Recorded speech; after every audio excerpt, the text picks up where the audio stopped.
آج ہم ایک اہم نکتہ پر بات کرنے جا رہے ہیں کہ اگر دودھ ابلتے ہوئے فرش پر گر جائے یعنی ضائع ہو جائے تو اس کے کیا نقصانات ہیں، یعنی مالی نقصانات کے علاوہ روحانی طور پر اس گھر میں کیا آفتیں آتی ہیں اور کیا یہ بدشگونی کی علامت ہے۔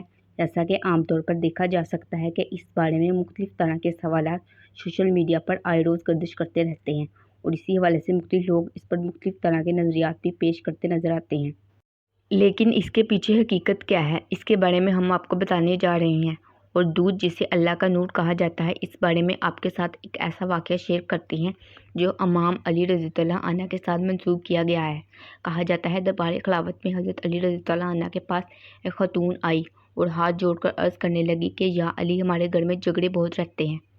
ہر طرف تنگ دستی کا راج ہے، کوئی کسی سے محبت نہیں کرتا اور کوئی کسی کی خاطر احسان نہیں کرتا، ایسا کیوں ہے؟ اس عورت کا یہ سوال کرنا تھا کہ حضرت علی رضی اللہ عنہ، جنہیں باب العلم کہا گیا ہے، فوراً معاملے کی تہہ میں پہنچ گئے۔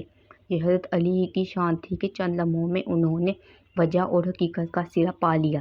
انہوں نے کہا، اے خاتون، مجھے تم یہ بتاؤ، جب اپنے گھر میں اللہ کا فراہم کیا گیا رزق استعمال کرتے ہو تو کیا اس میں سے کچھ ضائع بھی ہوتا ہے؟ اس عورت نے جواب دیا، یا علی رضی اللہ عنہ، جب میں اپنے گھر میں دودھ ابالتی ہوں تو وہ تھوڑا ابل کر زمین پر گر جاتا ہے۔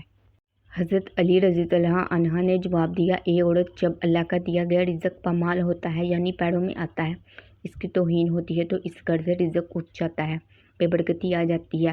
چنانچہ جب تنگ دستی اور غربت آتی ہے تو تمہارے گھر میں لڑائیاں جھگڑے ہوتے ہیں، پھر بے سکونی اور بے برکتی آتی ہے۔ تم اللہ کے دیے گئے رزق کی حرمت بحال کرو اور ضمانت لے لو کہ تمہارے گھر میں برکت اور سکون اور آمد واپس لوٹ آئیں گی۔ تمہارا یہ عمل سب گھر والوں کے دلوں میں اللہ تعالیٰ کی محبت ڈال دے گا اور اللہ تعالیٰ تمہارے رزق میں برکت عطا فرمائے گا۔ خواتین و حضرات، بظاہر یہ بڑی معمولی سی بات لگتی ہے۔ ہم اکثر اپنے گھروں میں دیکھتے ہیں مائیں بہنیں چولہے پر دودھ ابلنے کے لیے رکھ دیتی ہیں اور پھر وہ دودھ چولہے کی تیز آنچ پر ابلتا رہتا ہے اور وہ اپنی بے خیالی بے دھیانی میں اس کو بھول جاتی ہیں اور اللہ کا نور، اللہ کا دیا گیا یہ رزق ضائع ہوتا رہتا ہے۔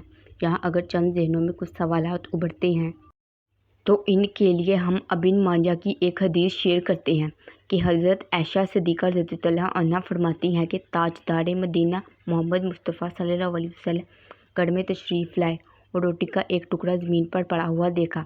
آپ نے اس کو اٹھایا، صاف کیا اور کھا لیا اور فرمایا کہ اچھی چیز کا احترام کیا کرو، رزق جب کسی سے پاکتا ہے تو لوٹ کر نہیں آتا۔